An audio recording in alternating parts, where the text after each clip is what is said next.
And here we go. So today's daf is Masechta Shavuous Daf Lamed Tes, and we will begin from Daf Lamed Tes and Beis, sort of like we began the Mishnah. But basically, the parak is called Shavuos Hadayanin, and that means the Shvuah of the judges. What happened? Somebody said, "I loaned you $100," and the guy says, "No, I don't agree that you loaned me $100. You only loaned me $50. So $50 I don't owe you. $50 I do." That's called moida b'miktsas. You agree that a part of the claim. So then the Torah says in that case that the defendant has to swear that he only owes half and that he's denying the other half. So he has to make a shavua. But it's very interesting. That's what we learn. So, but the Mishnah said, first thing the Mishnah said, and hopefully we'll get to it today, that the claim has to be, let's say, 2 kesef. Let's call it $2. 2 kesef. The claim is two kesef, and the haidah, the one that agreed that he owes something, he says, "I only owe you shava pruta, 1 penny." But this can work its way out in different situations. What happens? What happens if a guy says, I lent you a table," and the guy says, "You didn't lend me a table, you lent me a chair." Does he have to swear? So there you don't have to swear because haidah, the admission has to be within the claim. And here the claim was about tables, and you're admitting chairs. So let's continue the Mishnah, and then we'll discuss more about this shvuah. We're somewhere in the middle of the Mishnah. Monali biyadcha. Okay, man says, here we go. Monali biyadcha. You owe me $100. Okay, Amalei hen. This has nothing to do with shvuah b'mayda mitzvahs. Just the Mishnah puts it in there. I says, I agree. I owe you $100. Lamacha. The next day, Amalei tneuli. I want you to give it to me. The defendant says, Nesativ I gave it to you. Potter, then you're potter from any shvuah. You're exempt from a shvuah.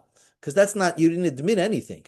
But ein lecha, now, ein lecha biyadi, if he says, I don't have anything of yours, means he doesn't say I gave it to you, then chayev, then he's obligated, not in a shvuah, but he's obligated to give it. Because he said yesterday, I owe you $100. Now you can't change your mind and say I don't owe you $100.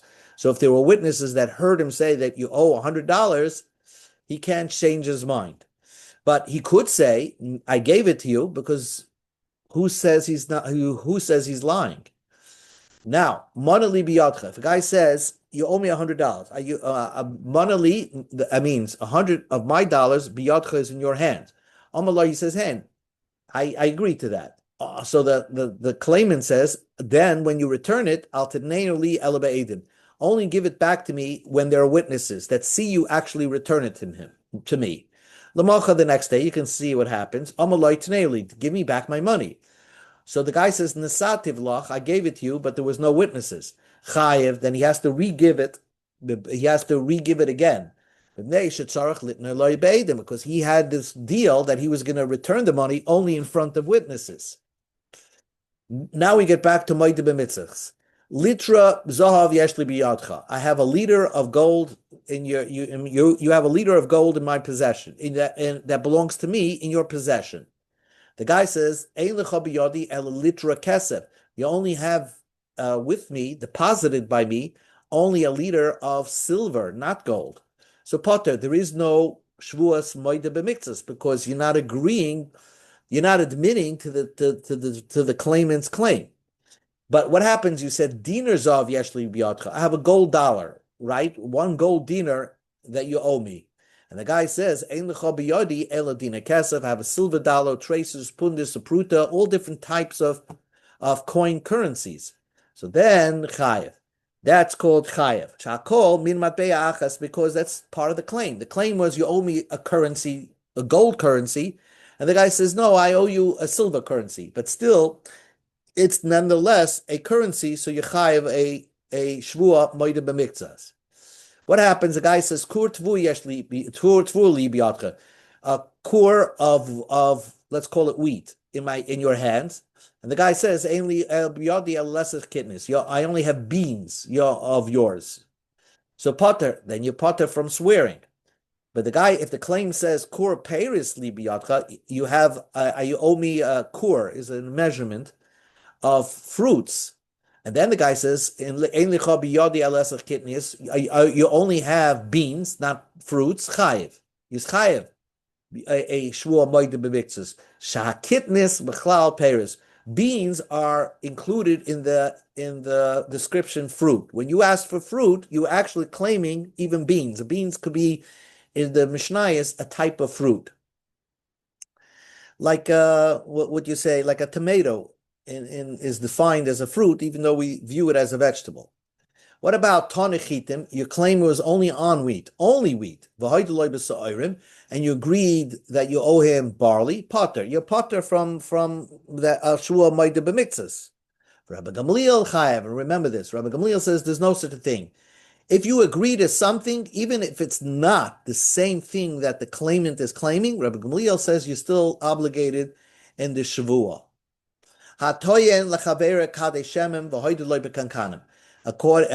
If you claim your friend owes you a jug of oil and you agree to the jugs, so is that considered a heidah mimin hataina, that your admission is part of the claim? Since you agreed part of the claim, so therefore you're obligated to take a shvuah. The Chacham says ein heidah mimin hataina. That's not a heidah that's part of the claim. The claim was for oil, and you're agreeing to a jug, even though he asked for jugs of oil, but that's not his main point. His main point was the oil. And if you're just agreeing on the jugs, that's not required. That does not obligate you to a shua moed b'miktzas. Amar Rabbi Gamliel says, Royani is divrei admain. I agree to the words of admain. Now the Mishnah concludes, Ta'anei kelim b'kakois. Let's say the claim was for instruments, like tools and a piece of land. And you agreed on the tools.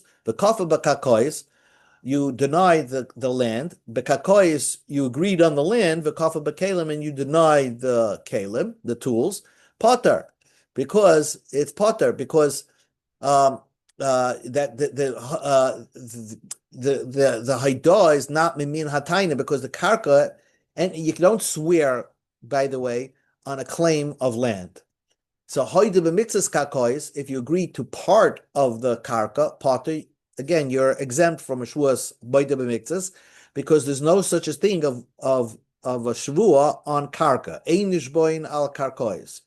But mitzvahs akelim, but part of the tools, if you admitted to part of the tools, let's say the guy asked for 10 tools, and you only agreed to 5, then you're chayev on the shvua moed b'mitzvahs. Shanechosim shein lachrayes zoikikim as nechosim sheyesh l'chaim l'shavin anayin. So the Mishnah says a chiddush that once you're going to swear that you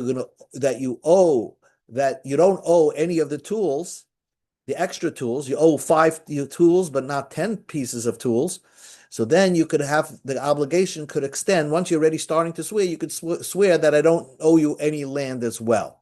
Because once you have a shvuah on something that is a movable item, so then you could throw on a shvuah on karka. For a standalone shvuah, karka you don't swear on. But once you're swearing on a movable item, then we'll make you swear on the karka. If a cheres shoita or katan have a claim against you, you don't have to swear against them. They must be in as a katan, and if you have a claim against a minor, he doesn't swear. If hegdish or a katan with his father come to you and have a claim against you, then you would have to swear a moed b'mitzvahs. So anyway, let's discuss the main topic of today is how do you go about swearing? I mean, you're in a court. The claim against you is $100, and you agree to 50. So now they make you swear, but it's not like a regular shvuah that you just swear. You actually have to hold a Sefer Torah or something like that. Hey, how do they make a person swear? Amar Rav Yehuda Amar Rav, mashbiin oisu b'shvuah hamura b'Torah. We follow the way the shvuah that was written in the Torah. Where do we find the shvuah in the Torah? The ksiv ashbiacha b'Hashem elokei Shemaim, where Avram made Eliezer swear by holding on to his milah. And therefore, we have to follow that directive in when we make somebody swear in a court. So it would seem from that pasuk that Avram Avinu made Eliezer swear that in the name of God, using the Shem Hamafirish, the Yud Ke Vav Ke. Amalei Ravinu Ravashi, come on, would you say our Mishnah goes, this question and answer goes according to Rav Chanina Bar Idi, the Amma who said, Be'inin Shem HaMiyuchad, that only a shvu is valid only if you use the ineffable name, the Yud Ke Vav Ke, not a kinoi, which is a nickname of God, so to speak. Amalei Afila Tema Rabban. We agree that even according to that this statement, Rav Yehuda Marav must be an ois b'shvu amur b'Torah can be even according to Rabbanim. Damre b'kinu you could use a kinui, v'naf gemina. So what do you have to learn from Avram Avinu? That we learn from Avram Avinu shetzarach latfusei chafsa b'dyavdei, that the person taking the oath has to hold a holy item in his hand, and this is a scare tactic. Kedarava, like Rava said, Amar Rava said. A judge that made a judgment and had the defendant swear using God's name, but he didn't make the guy when he swore carry like a Sefer Torah. Nasa Kamisha Tovav Ma'misha. This is such a huge mistake, that an obvious mistake that the judge made. The Choyzer and his whole case is overturned. So that's what we learn from Avram Avinu. Just like Eliezer held on to Avram Avinu's Mila when he made the Shvuah, so also when you make a Shvuah in a court, you also have to hold on to a Sefer Torah. V'yamar Rapapa said, Hi diyana de ashba betfilim. If the judge makes you hold on to a pair of tefillin, that's also wrong. Nasa kamisha tabet v'amishnu v'chayzer. You have to. It's as if the judge made a total error and the whole ruling is overturned. It has to be a Sefer Torah. Says the Gemara, not so. The halacha is like Rava, that you should lechatchila really use a Sefer Torah. The less hilchasa kavas Papa, and the halacha is not like Papa, that if you use a tefillin, it's also we overturn the judgment, because hilchasa kavas Rava the whole cheves biyade. If you're not holding anything, then the case is overturned. But at the minimum, you should hold a Sefer. At the maximum, you should hold a Sefer Torah. But less hilchas kavas Papa. But halacha is not like Rapapa, because if you hold a tefillin, that's b'diavad good enough. The hanaka chayfetza biyada. You're holding a holy item in your hand. And now we're going to see shvuah ma'umad. When the person taking the oath, he has to stand up. Talmud Chacham, if he's a big Talmud Chacham, Miyushav, he could be sitting, albeit maybe shvuah has to be b'sefer Torah, holding on to a sefer Torah. Talmud Chacham, but if you're a Talmud Chacham, lechatchila b'tefillin, since it's so heavy to hold it, the way they used to read sefer Torahs, they were big and heavy, not like today. So it was to make a Talmud Chacham, an old guy, hold a sefer Torah. So we say b'tefillin, using a tefillin is fine enough for an old Talmud Chacham. Tan Rabbanim, rabbis taught, and here's a long brisa. Shvuas hadayanim afibel shoyne nemra. The shvuah that you swear in the court, it can be said in any language. It doesn't have to be in Hebrew. And before we allow the defendant to make a shvuah, we scare him.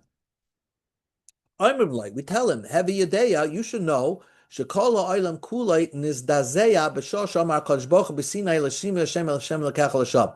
When God said, don't swear falsely, the whole world shook. So you're taking upon an oath. An oath is not a simple thing. V'chol averis shebetorah, any sin in the Torah, nema b'hem v'naki, God will cleanse you if you do tshuva.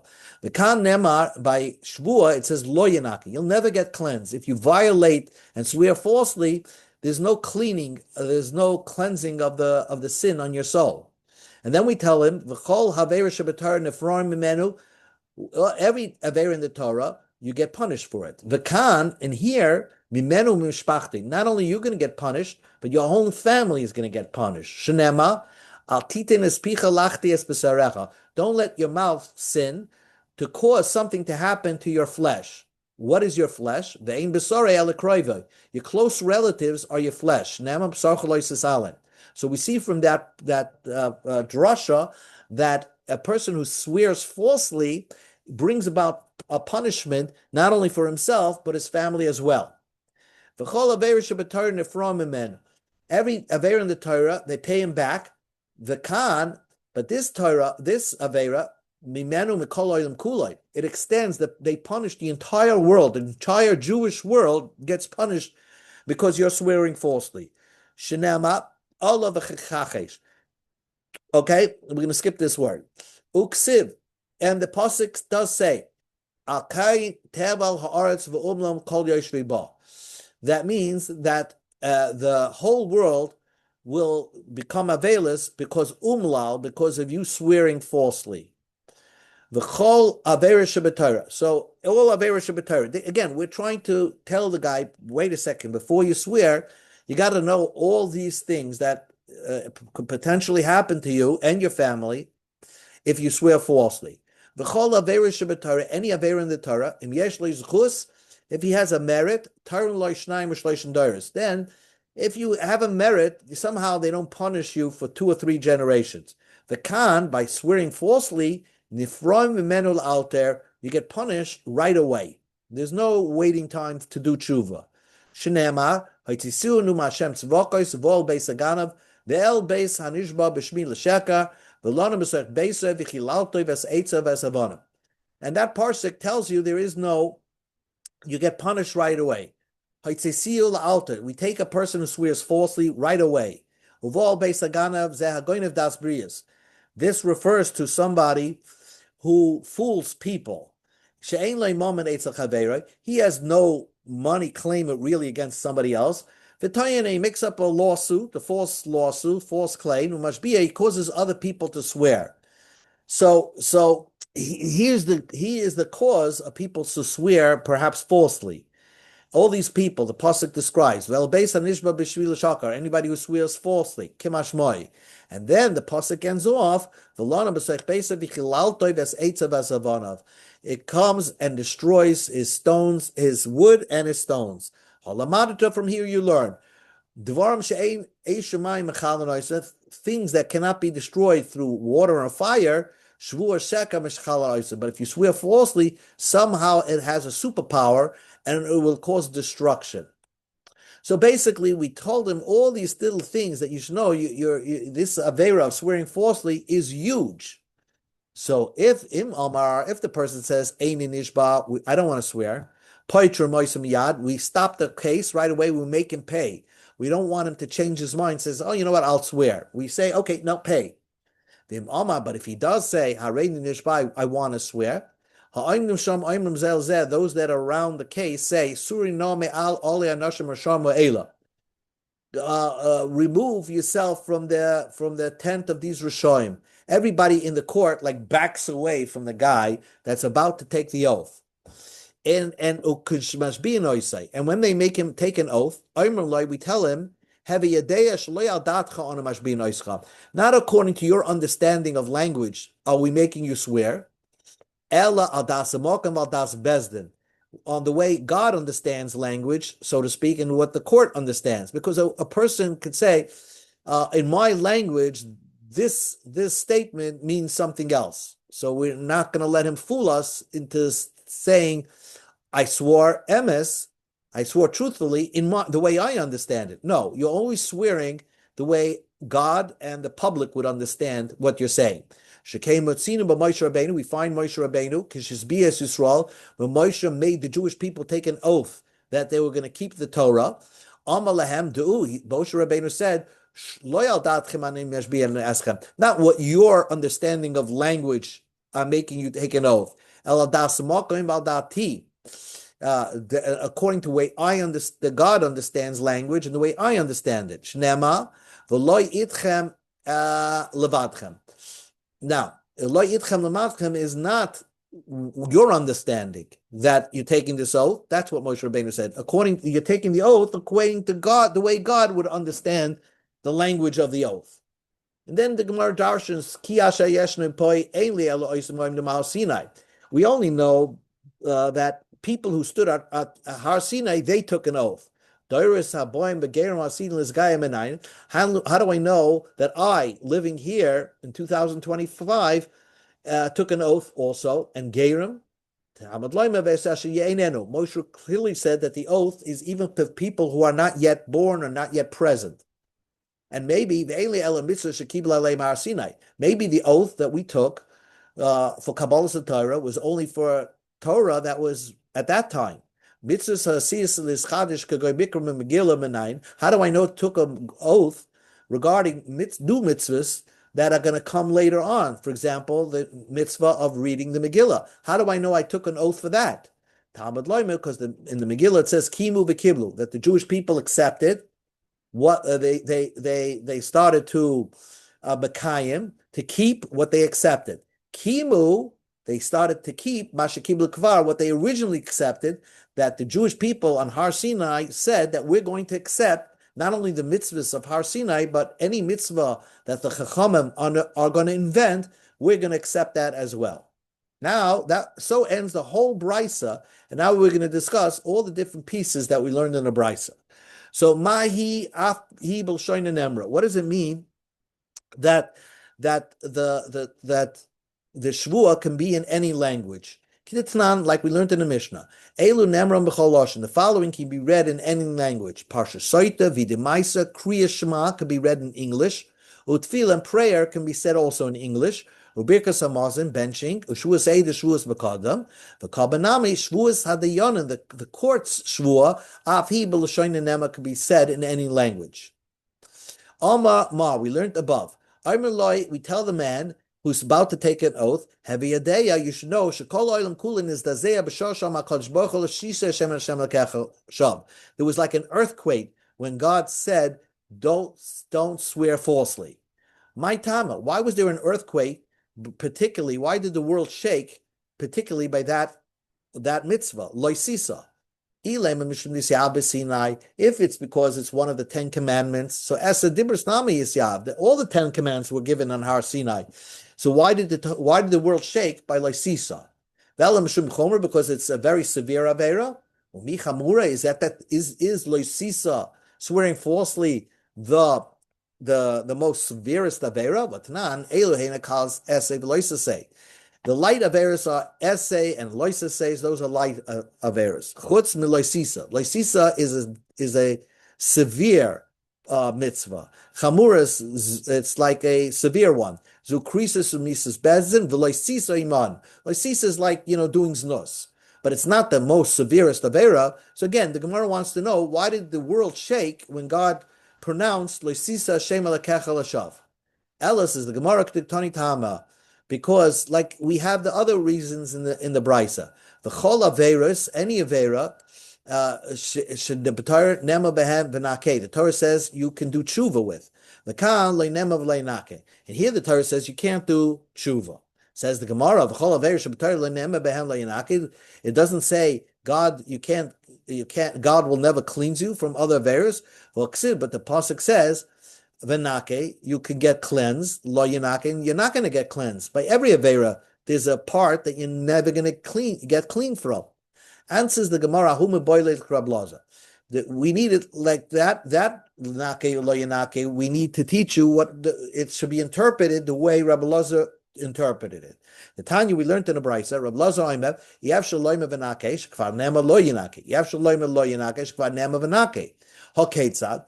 How do you reconcile that other averis in the Torah, sometimes you get cleansed, and sometimes you're not cleansed? Menakihu l'shavim, that if you do tshuva, God will cleanse you. But if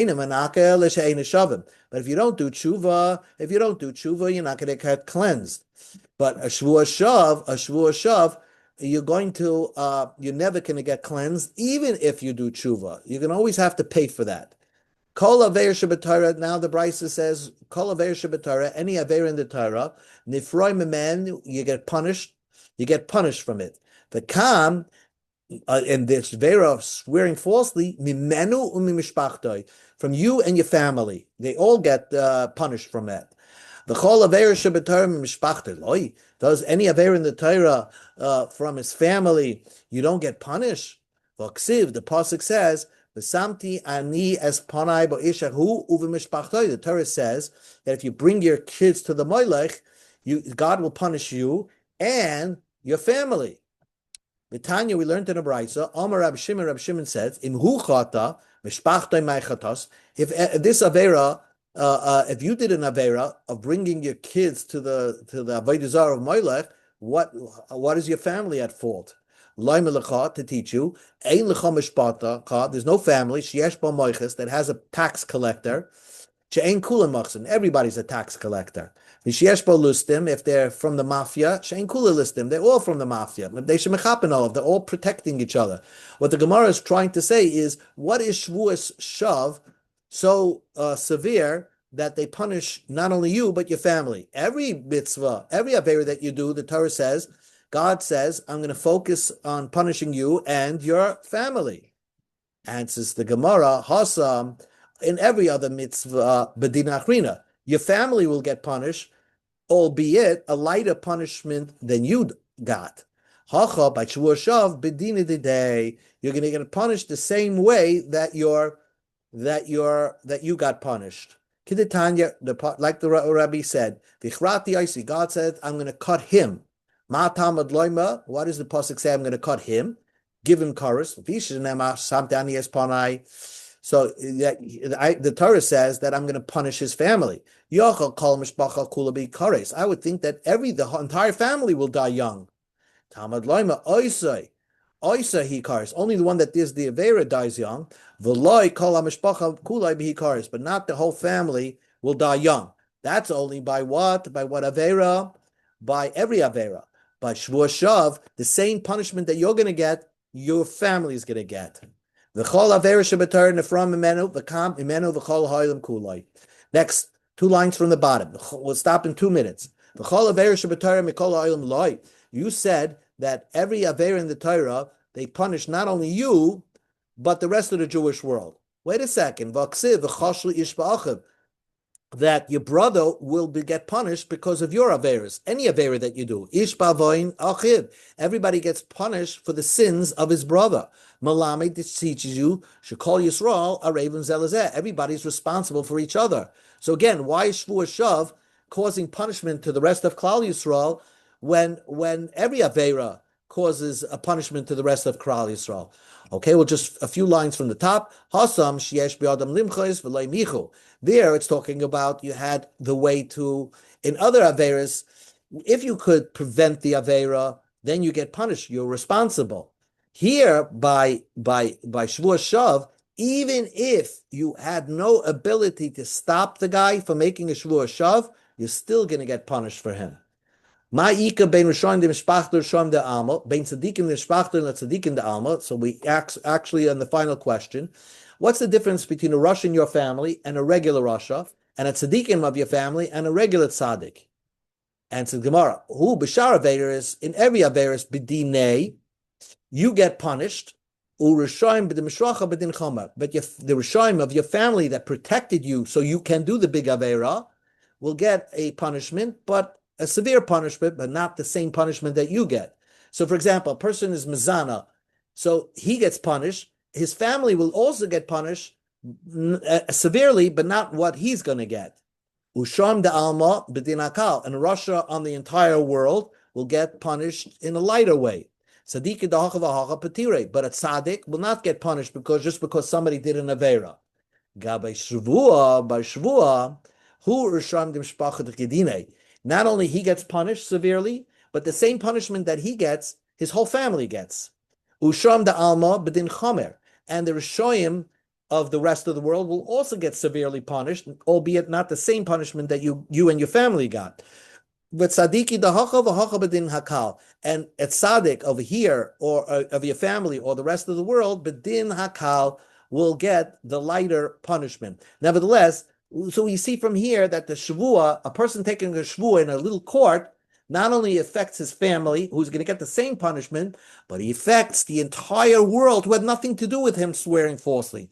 And this is how we impress upon the person taking that oath that he's doing a big thing, and he better be swearing truthfully. Okay, we'll continue tomorrow, Bez Hashem.